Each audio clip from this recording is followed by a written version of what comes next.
आज की कहानी मैं जो आपको बताने जा रहा हूँ, यह कहानी दुर्गेश प्रधान की है।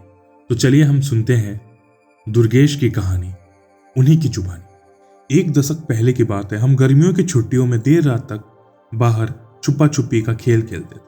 मेरे गांव का नाम पहुना है और राजस्थान के भीलवाड़ा जिले में स्थित है। गांव की स्थिति ऐसी है कि गर्मियों के मौसम में बनास नदी से रेत उड़कर गांव की छत पर जम जाती है और आंधी और भंवर, जिसे हम यहाँ गांव की भाषा में भूतालिया कहते हैं, वो आम बात है। हर रात की तरह उस रात भी हम सब इकट्ठा हुए और इधर उधर की बातें करने लगे। एक दोस्त का कहना था कि उसने शमशान में भूत देखा है। मैंने उसकी इस बात को सिरे से नकार दिया, क्योंकि मेरी माँ एक टीचर है और मुझे बचपन से ही ऐसा ही बताया गया है कि भूत जैसा कुछ नहीं होता। लेकिन मेरे अन्य सभी दोस्तों ने मेरी बात को नहीं माना, मेरे सभी तर्कों को अनसुना कर दिया। मैंने अपनी बात साबित करने के लिए उनसे जोश जोश में कह दिया कि मैं आज रात को ही शमशान में जाकर आऊंगा। लेकिन सभी दोस्तों ने मना कर दिया कि अभी वहां कोई भूत नहीं होगा और हम कैसे यकीन कर ले कि तू वहां सच्ची में जाकर आएगा। फिर सभी ने मिलकर तय किया कि जिस दिन गांव में किसी की मौत होगी उस दिन रात को तुम वहां जाओगे, क्योंकि उनके अनुसार शमशान में उस व्यक्ति की आत्मा कुछ दिनों के लिए भटकती रहती है। मैंने भी उनकी बात मान ली। अब इंतजार था तो केवल बस किसी की मृत्यु का। वह दिन भी आ गया। एक बूढ़े व्यक्ति की मृत्यु हो गई थी। हम दोस्त अंतिम यात्रा में शामिल हुए।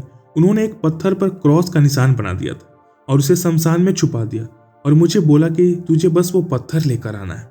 लेकिन कुछ दोस्त इस पर राजी नहीं हुए।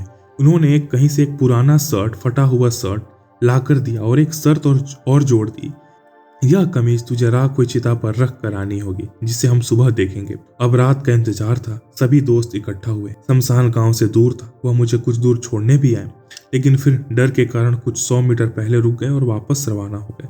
अब आगे का रास्ता मुझे अकेले को पार करना था। मैं हाथ में टॉर्च लिए शमशान के अंदर प्रवेश कर दिया। चिता अभी भी गर्म थी। पहले मैंने पत्थर ढूंढने की कोशिश की।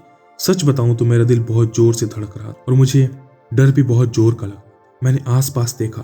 खूब अंधेरा था और कीड़ों की टर टर और हवा की साए साए के अलावा कुछ नहीं सुनाई दे रहा था।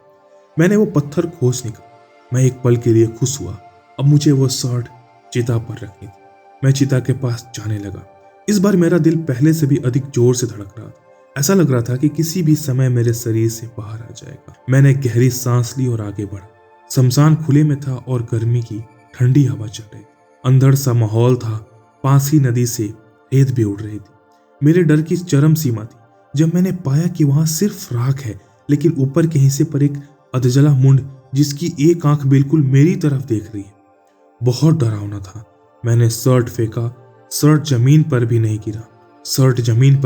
गिरा और वहां एक बवंडर सा गया। गोल घूमते हुए शर्ट में जैसे हवा भर गई और वो लहराने लगा वहीं चिता पर। अगले ही पल मैं वहां से भागा। मम्मी मम्मी चिल्लाता हुआ। एक बार भी वापस पीछे मुड़कर देखने की हिम्मत नहीं हुई। कुछ दूर आने पर हांफता हुआ रुका और फिर धीरे धीरे गांव में प्रवेश किया। दोस्तों को दूर से हाथ का पत्थर दिखाया। उन्हें विश्वास नहीं हो रहा था कि मैं वापस आ गया। वह मुझे बहादुर, जबरा, पता नहीं क्या क्या बोल रहे थे। वो सब आश्चर्यचकित थे, लेकिन अंदर ही अंदर मुझे पता था कि मैं कितना भयानक दृश्य देखकर आया था।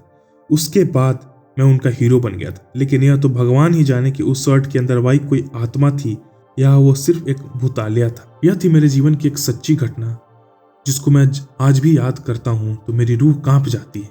सच कहूँ तो मुझे आज भी नहीं पता कि वो सच में कोई भूत था या कोई भूतालिया था। मैं ये आपके ऊपर छोड़ता हूँ। इसे आप क्या मानना चाहते हैं? मैं आज भी असमंजस में हूँ, वो भी इंजीनियरिंग करने के बाद भी।